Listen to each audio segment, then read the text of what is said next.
Modern day tennis has a serious problem. Tennis balls.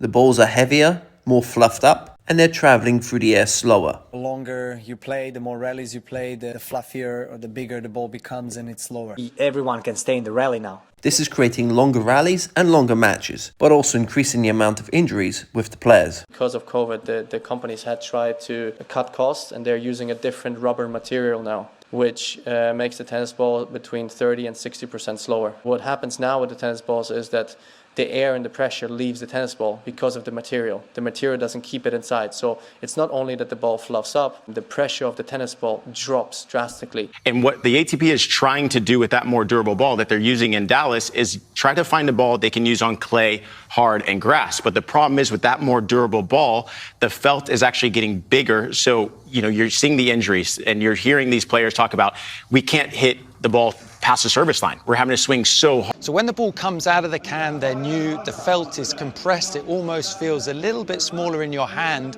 and aerodynamically, it's a lot quicker through the air, favouring the player that likes to keep the point short. However, once you've used the ball for a little bit with these grainy hard courts, the balls fluff up, and so aerodynamically, they're not as quick through the air, therefore favouring the players that like to extend the rallies. Balls are terrible, I think, and a lot of people on tour are speaking about it. I mean, they changed the production line since COVID. I think they've used like a different type of rubber in the balls, and I mean, yeah, they're basically kind of almost pressureless balls. In half the top tens using gut again because the conditions are so slow. Speaking to De Minaur about it at Wimbledon, he said, I mean, he thinks like everyone should be using gut now on tour because, well, obviously he's not the most powerful of guys, but he said the conditions are so slow now that it helps you. Fans at home might be wondering why are there so many different tennis balls being used at all the different tournaments? And when there's a question like that, the answer in sports is usually money. And that is the answer here because all the different tournaments have different contracts with the different ball manufacturers. We got to get one each for the three different surfaces. This is creating a one-dimensional type of tennis, baseline slugfests. Aggressive players are no longer rewarded like they used to be. I had to change strings for a softer one, so my ball goes faster through the air because I basically couldn't hit a winner anymore. We're missing game styles a little bit. And the reason why is because I think that, clay courts and hard courts, they're all pretty much the same. They're almost the same speed. In general, tennis balls and courts are much slower than they used to be. But the modern rackets and strings are giving more pop than ever before. So even though players are able to hit the ball harder than 25 years ago, the increased pop off the racket is offset by the slower balls, courts and bounds, giving players more time to retrieve shots that would have been a winner decades ago. In the past, baseliners were often at a disadvantage apart from on clay. Hard courts and grass played faster, and the balls didn't slow down as much during the flight, plus the surfaces allowed flatter shots to skid off the court. On top of that, many events were played on grass until the 80s. A large number of these courts were not in the best condition. So to avoid bad bounces, players would rush the net. Trying to hit winners from the baseline with a heavy wooden racket that had a small head was very difficult. So finishing with a volley was one of the best ways to end the point. But nowadays, the conditions favor the baseliner. Modern rackets and strings help players produce more spin.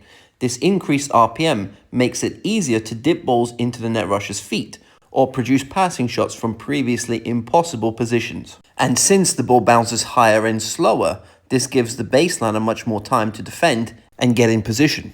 This is one of the main reasons we see so few net rushers in today's modern game. We've now lost, in my opinion, the most blockbuster matchups, the net rusher versus the baseliner. Think about McEnroe versus Borg, or Sampras versus Agassi. Those clash of styles produce some of the most magical tennis the world has ever seen, and I feel like the modern game is missing this. So even though we now have more powerful technology, the game has been altered to encourage players to stay back and grind points out from the baseline. Why would a player work on and develop the art of serve and volley or attacking the net if the odds are stacked against them? This has created a generation of players who rarely come to the net and impacts the next generation who then grew up watching players slug it out from the back. And often coaches don't encourage their students to develop that attacking game style as it no longer rewards the players as it did in the past. We used to also have various swings during the year, faster hard courts, slower hard courts, the clay court season, the grass court season, and then of course the indoor season, which was typically very fast and rewarded those aggressive players. However, nowadays it feels like the whole season has morphed into one long grind. And don't get me wrong, we have some incredible tennis players nowadays and they produce incredible battles. I'm not advocating for all events to be played on 90s Wimbledon grass. Simply a variety. Give the aggressive players a certain advantage during certain swings. Turn grass into grass again, not a green glorified hardcourt.